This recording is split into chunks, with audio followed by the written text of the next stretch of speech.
Sunana Aisha Salisu. Ina zaune a Ɗanladi Nasi. Gaskiya. Aisha, shin a wannan zamanin wani abu ne kike gani yake baki tsoro, yake baki mamaki ko kuma yake baki al'ajabi? To, abin da yake bani tsoro shine mutuwa da ake ta yanzu waf ka ji an mutu, waf ka ji wancan ya mutu. To, haka fa yana nuna mana mu ji tsoron Allah. Tunda mutuwan nan dai ba sallama take yi ba. Haka. Ka ga wancan ya mutu, wannan ya mutu, gobe kenan kai ma za ka iya ganin ta a kanka. Haka ne. Abin da kuma yake bani mamaki, abin da yake tsaya min a raina, ga yarinya ƙarama tana yawon banza. To.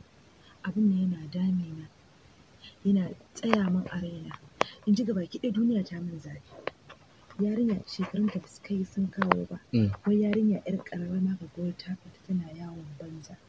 Idon ta a buɗe, wai abin da za ta aikata kai da ka girme ta ba za ka iya aikata. To fa wannan abin yana ban al'ajabi. Gaskiya. To amma a kwanan nan akwai yaran da aka samu 'yan firamare wato makaranta a matakin farko tsari na gwamnati sun sanya roba a hannunsu don kaucewa samun juna biyu. Waɗannan yara ƙananan shekaru ne da su tunda an ce firamare. Shin yaya kika ji wannan labari?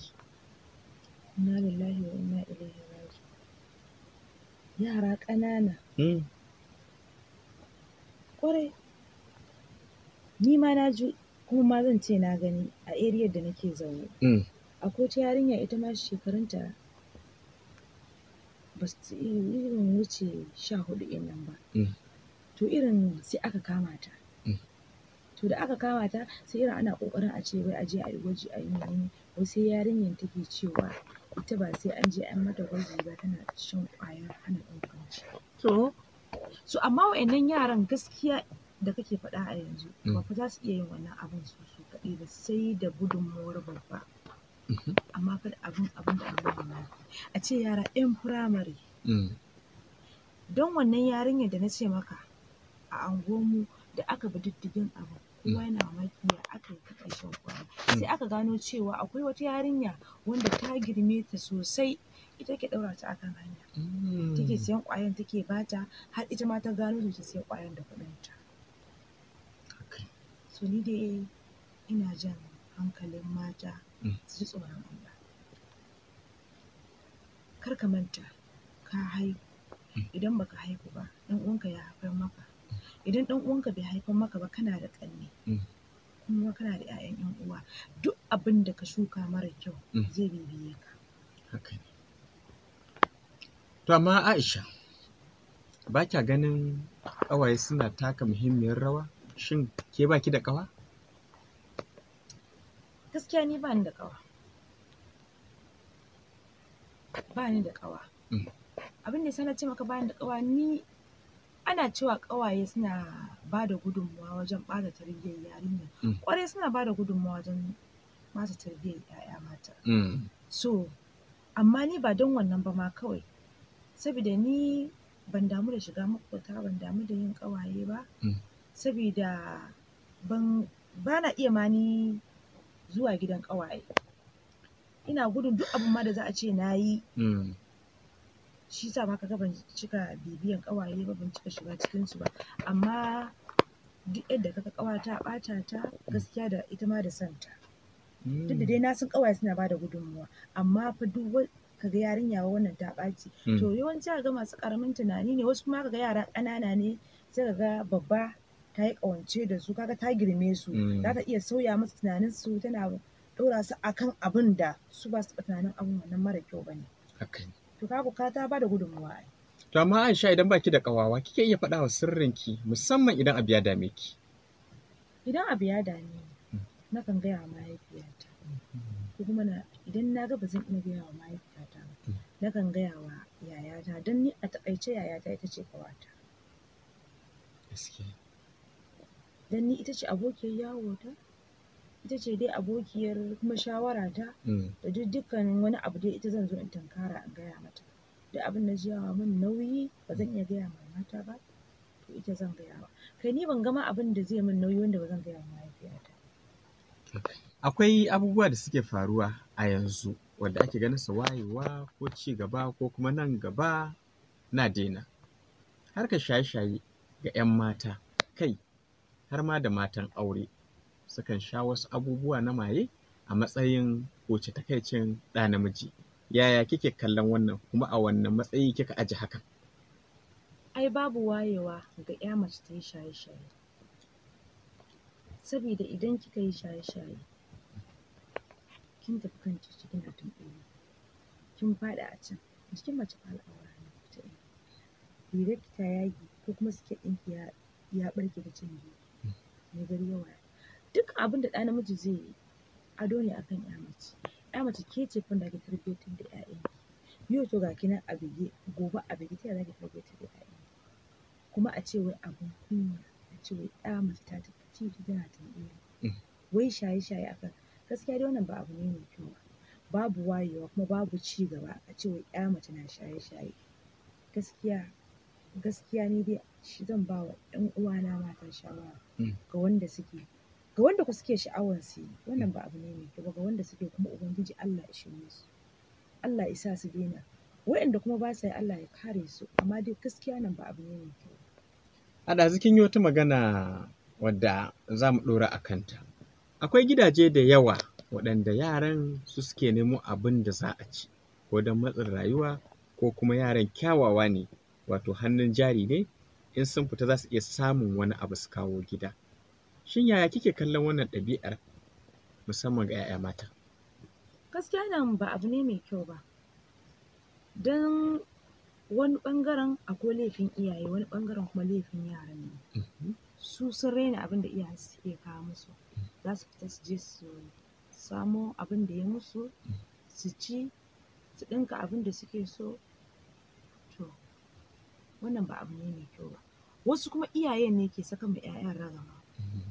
Nauyin da Allah ya ɗaura musu sai su saka ma 'ya'yansu. Yarinya ƙarama 'ya mace wai kaga uba na tambayar ta, ko kuma duk abin da ta ɗauko ta kawo gida uba ba zai ce mata ai ba samo wannan abin ba zai tambaye ta ba, a'a ba zai tuhume ta ba, shi dai ma burin shi ta bashi wannan abin. Kuma ragaman nauyinta ya saka mata, na ƙannenta ya saka, kuma shi ma nashin ya saka mata, ya mai da 'ya'yan jari. To duk wannan uban da yake wannan abin wallahi yana tare da nadama, ko ma waye shi. Dole akwai ranar ƙin dillanci. Ita kanta akwai ran da za ta ciji yatsa ta ce da ta sani da ba ta aikata ba, kuma shi kanshi sai ya zo ya yi da na sani tun a duniya kafin ya je ga wajen Ubangiji. Saboda ai amana Allah ya baka, ka kula da shan tarbiyyarsu. Kuma a ce wai ka saka yarinya wai ta fita kake tambayar to yaushe za ki dawo ko in rufe gidana, ko kuma duk sanda ya ta dawo ba za ka irin nuna ɓacin ranka ko damuwarka ba. Wannan ba abu mai kyau ba ne. Allah ka tsare mu.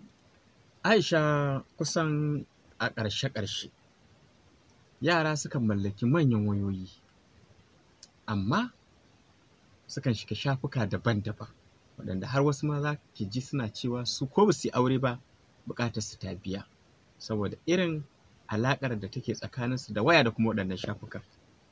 Shin kin taɓa jin irin wannan labarin ko makamancin haka? Idan kin taɓa ji, yaya kika ji al'amarin? Tabbas waya ta ba da gudunmawa wajen ɓata tarbiyyar 'ya'ya yanzu. Saboda akwai abubuwa da yawa ta wannan waya yaran suka gani suka koya. Ba don ta wannan waya ba su samu hanyar da za su gani su. Akwai yara da yawa wanda su san ma ya ake wani abu ta ɓangaren sai ta wannan wayan. Saboda ba zan manta ba, akwai wasu almajirai yara ƙanana ne irin da ƙaramar wayan nan suka je aka turo musu, suka zo suka zauna suka lallaɓa suna gani. So muna tafiya ne da wani ɗan uwana, yana zuwa irin yana bankaɗe zan da suka sai ya ga bidiyo irin mara kyau suke gani. Kaga da babu waya a ina za su gani? To za a ce waya ta ba, za ga yarinya ƙarama da tambatsetsiyar waya a hannunta. To kuma waya ina ne ba za a shiga cikin waya a je a lalubo irin, ko ma ba za ki je ki lalubo ba, za ki je ki tura wayar ki ce a tura miki. Kin shiga ɗaki kin kwanta kin yi shiru kina kalle-kalle, zuciyarki na saka miki abubuwa, don yara ba su lalace. wata ƴar na cikin gidan iyayenta wani zai kira ta a waya ya ce ki san yadda za ki fito ki zo ki same ni, da ba wayar da haka za ta faru ko bidiyo call. to ko bidiyo call to ba abin da ba a aikatawa yanzu da waya gaskiya waya ta bada gudunmuwa kuma wasu iyaye suna kallon ƴaƴan da waya yarinyar da bata kai ta riƙe wannan wayar ba ma yarinyar ƴar mutsitsiya wasu daga iyayenta sun barta da wannan ana ganin kamar wayewa ne cikin ba wani wayewa wallahi da kanku ke ɗaukan wuƙa kuke daɓawa kanku da kanku saboda babu wannan wayar ƴaƴanka da yawa ta bada gudunmuwa wannan wayar a cikin gida ɗanka ya lalace baka sani ba ko kuma ƴarka ta lalace baka sani ba tana ɗaukan wayar tana bidiyo tana ganin bidiyo don ta samu ta biya wani buƙatunta in ya kai ga haka har ta fita waje ta samu wanda zai mata ka gani inda ba wai ai duk da hakan bai faru ba.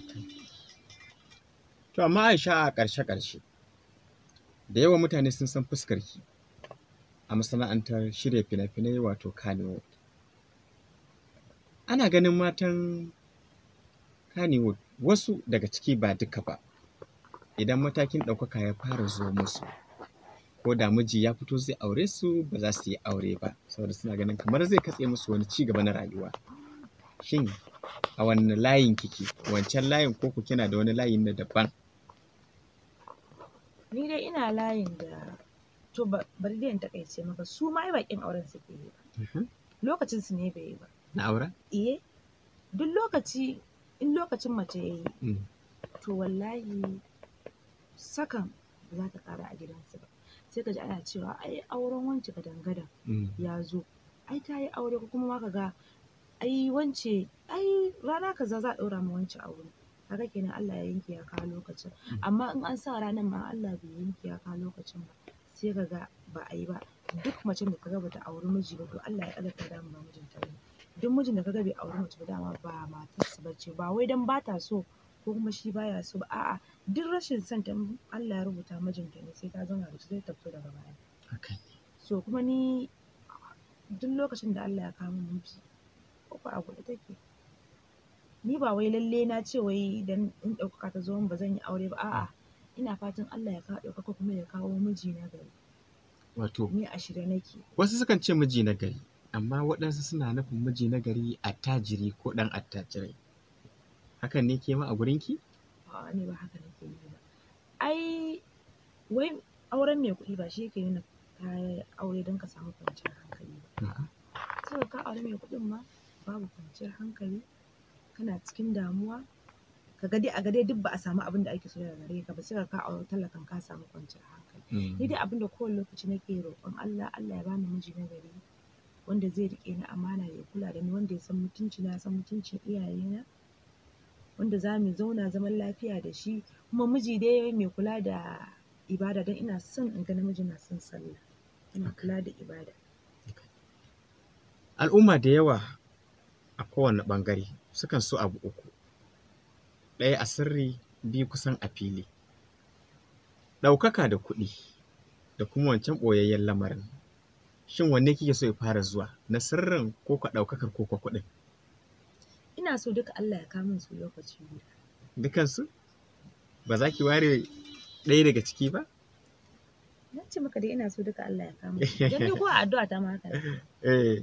Ina so ya Ubangiji ya Allah ka ɗaga ni ka ɗaukaka ni sa'annan kuma ka azurta ni sa'annan kuma ka bani miji na gari kaga kenan a duka nake son su. Haka ne. To shikenan mu ma mune miki wannan addu'ar amma a ƙarshe menene saƙonki ga 'yan uwanki na jini da kuma masoyanki a ko'ina suke a faɗin duniya?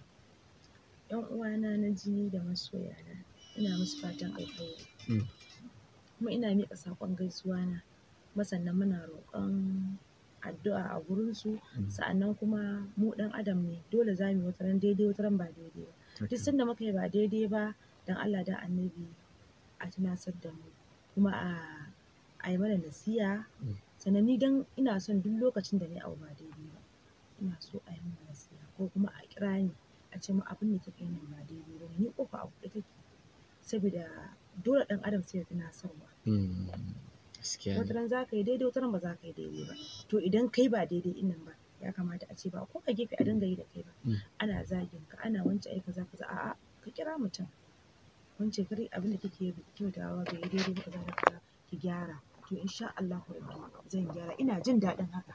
Gaskiya ne. Ina jin daɗi in yi ba daidai ba ka kira ni ka mun nasiha, ka mun faɗa ka ce wannan abin da ta kai ba daidai ba ne. Abin na burge ni, ina jin daɗi saboda idan ni kamar zan kauce hanya ka dawo da ni hanya. To ni kuma ina son idan nayi ba daidai ba kamar nan kauce hanya ka dawo da ni ka mun nasiha. So sai ka ga tunasarwa ne. To Aisha muna godiya 100% kuma Allah ya mai da ke gida lafiya. Amin summa amin. Ni ma kuma ina godiya da masoyana da ƴan uwa da abokan arziki. Ina ƙara miƙa godiyana sosai kuma muna roƙon addu'ar ku. Ubangiji ya ta mana addu'a Allah ya kare mu, ya tsare mu, sannan kuma ya ƙara ɗaukaka mu. Sannan Ubangiji Allah ya kawo miji na gari. Sannan duk wanda muka yi wa ba daidai ba muna neman afuwarsa kuma muna roƙo ya yafe mana. Sannan kuma na sake faɗa ƙofa a buɗe take, duk wanda ya ga na yi ba daidai ba ko kuma abin da nake ba na kyauta kuma na mai abin da bai ji daɗi ba, to ya kirawo ni ya gaya min. Ni kuma Allah ya yarda insha Allahu za ku same ni mai biyayya ga haka. Na gode sosai.